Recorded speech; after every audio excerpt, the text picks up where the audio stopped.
It's time for Cutting Edge Consciousness with Freeman Michaels and Barnet Bain. Thought-provoking discussions and bold ideas from the edge of possibility. Welcome to Cutting Edge Consciousness. This is Freeman Michaels from a remote location in Northern California. Joined by my co-host, Barnet Bain in studio. Freeman Michaels calling in from a secret remote location in Northern California. Don't tell anybody, but you don't want anybody knocking at your door.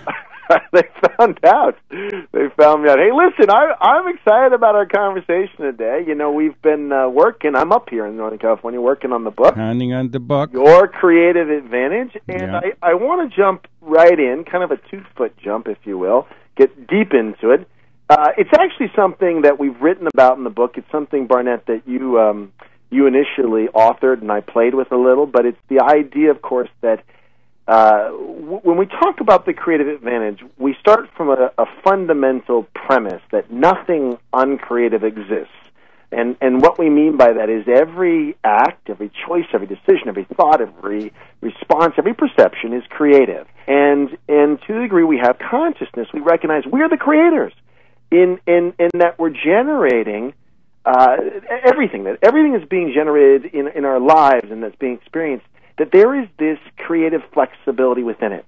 And that by becoming more and more aware of ourselves and what's going on for us and how we're experiencing things, this expanding of consciousness, we have the ability to begin to shift and adjust internally, and then what shows up externally begins to shift and adjust in relationship to that inner work. And that's what we're talking about.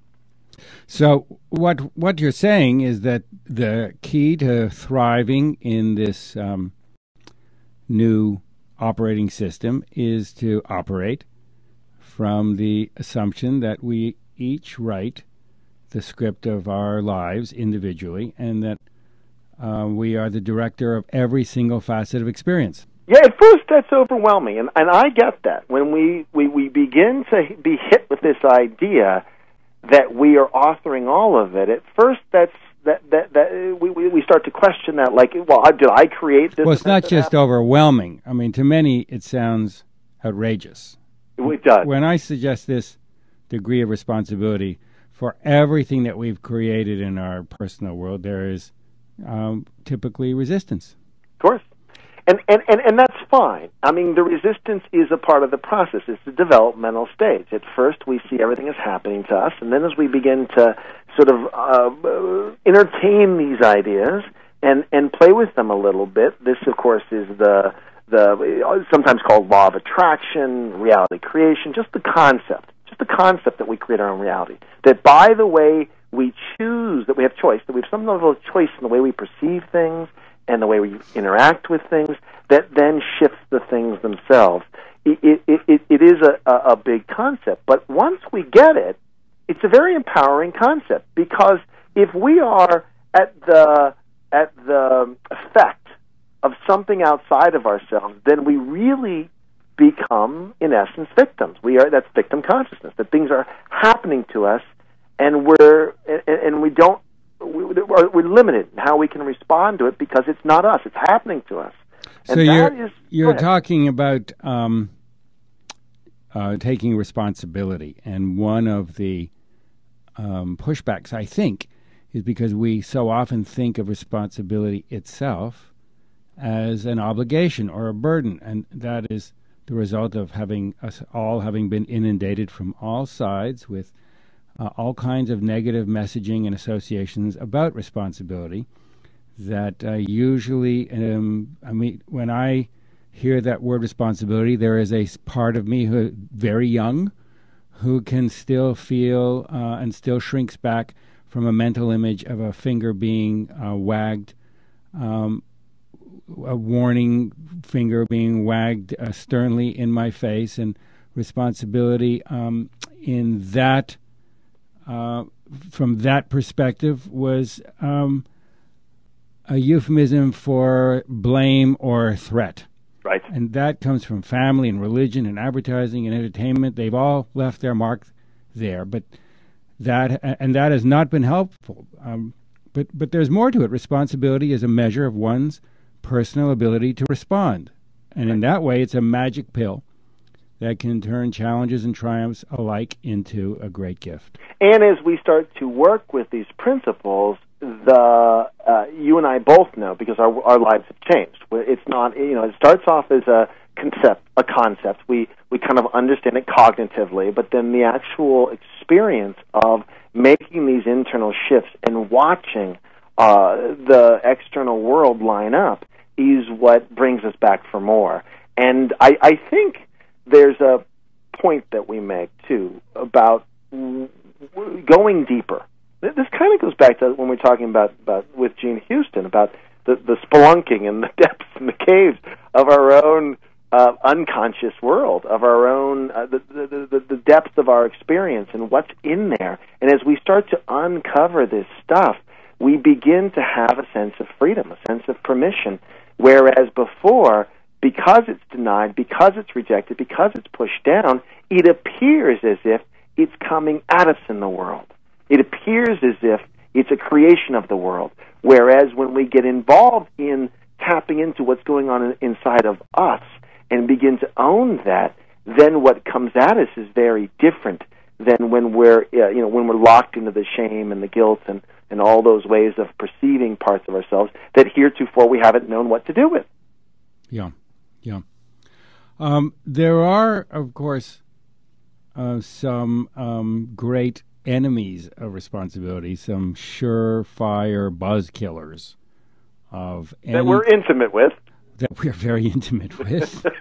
Yes, we are. Buzz killers of any creative outlet or process. And chief among those are blame, self-pity, and judgment. Not discernment, judgment in the sense of condemnation, putting down. That very quick, reactive, defensive position we take where we make everything that isn't what we want it to be wrong. Yes. Yeah. Well said. Yep. So, in our outlook in what we are calling your creative advantage, we talk about a toolkit for developing our potential, our creative potential, and a major component of that toolkit is having access to our feelings, because bound up in our feelings is energy, which is the fuel of all creative expression, not just in one or another specialized arena, fine art or design or photography or cooking, but right across the board of our lives. Yeah. There's I had an experience the other day where, there was some stuff going on for me, some stuff coming up emotionally, and I've told you this before, that I take it for a walk. I take the vulnerable part of me for a walk. And when I really tap in, Barnett, when I'm really with the part of me that's scared, that's overwhelmed, that's whatever, all that stuff is bubbling up, and it's, we talk about it sometimes as an inner child, as a younger me. We sometimes talk about it, too, as not just a younger me, but the younger me that felt humiliated and felt misunderstood. If I'm really with that part of myself, and I happen to be in Golden Gate Park, which is not a bad place to take it for a walk, it's the sensation, the experience. It's like everything fires up. The smells became more alive. It was kind of a damp day, so I could smell the eucalyptus, and I could see, and it's a sweet, we've talked about that like sweet sorrow. There's a sweetness in that deep emotional state, which I would not trade for anything. Now, I'm not looking to create drama in my life, but when I feel myself needing to go into a kind of humility and a kind of take that vulnerability for a walk, that place of self-acceptance where every part of me, the parts that I've before rejected, I really honor and own them. Everything opens up. That's where some real gold is, some real richness, if you will, in life. And most of us have been taught not to go there. Well, we're taught not to go there because when the feelings are pleasant, we are happy to experience them, and we try to hang on to them, which isn't healthy either. Right. When they are unpleasant, we push them away.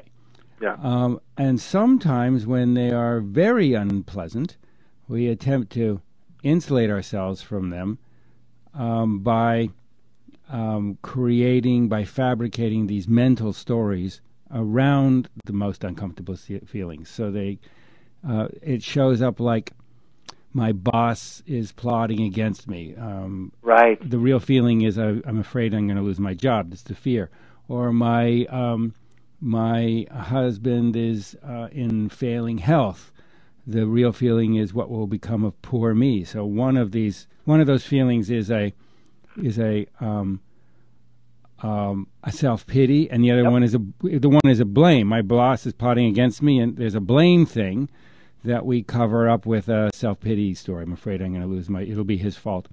And we do that as a way to insulate ourselves from these hot-button emotions. And then we focus often obsessively, with an obsessive repetition, on these constructed stories that are substitutes for the real feeling. They usually have to do with some negative future or outcome or some rehashing of the past. And they...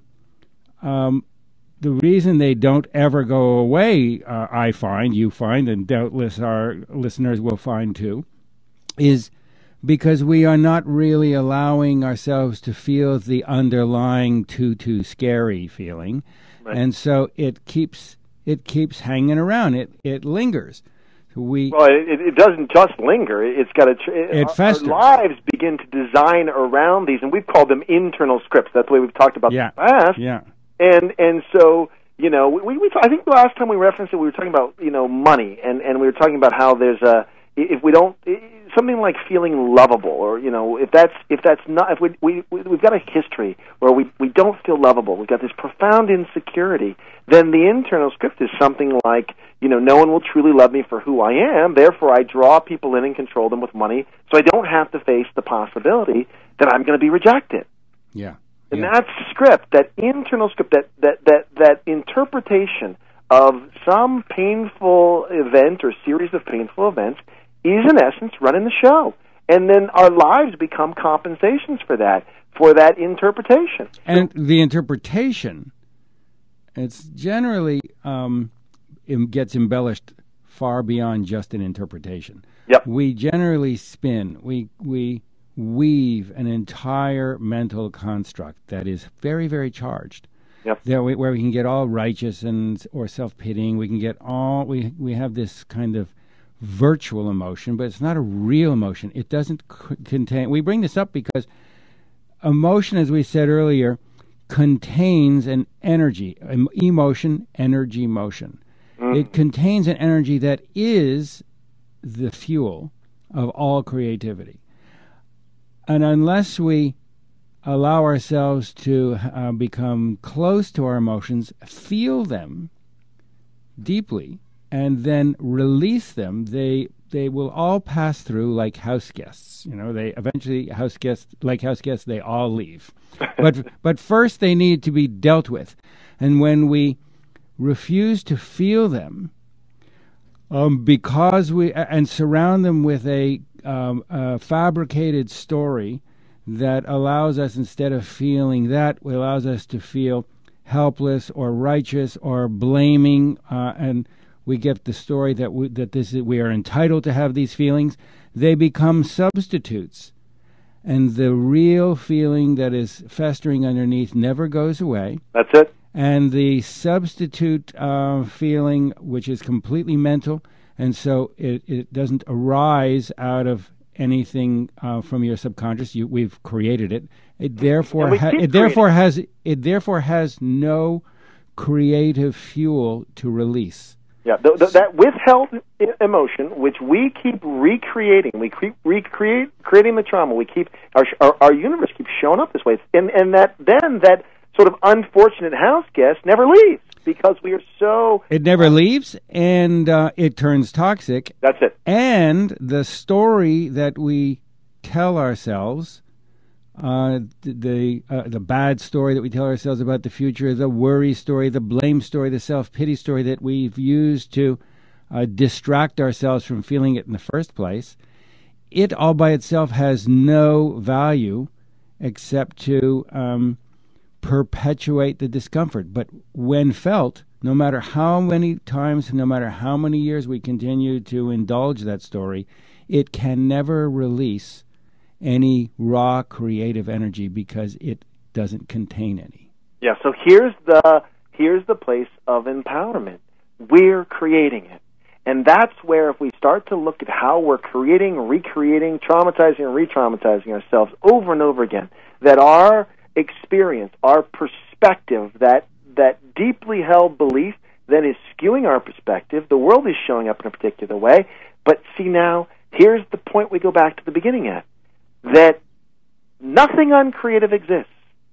And it's at the point of consciousness that we can begin to move into a different relationship with all of this stuff, that it all is flexible, and that by going into it and owning it and holding it and honoring it and releasing it, we begin to become highly, our creative potential, the potential for us to create any manner of life that we want, of expression of our gifts, talents, and abilities. It all opens up. It's releasing that energy, and by doing that, we open up all manner of freedom and possibility. We become both empowered, and at some point that empowerment rises to the level of magic, to the extent that we can embrace this level of authority.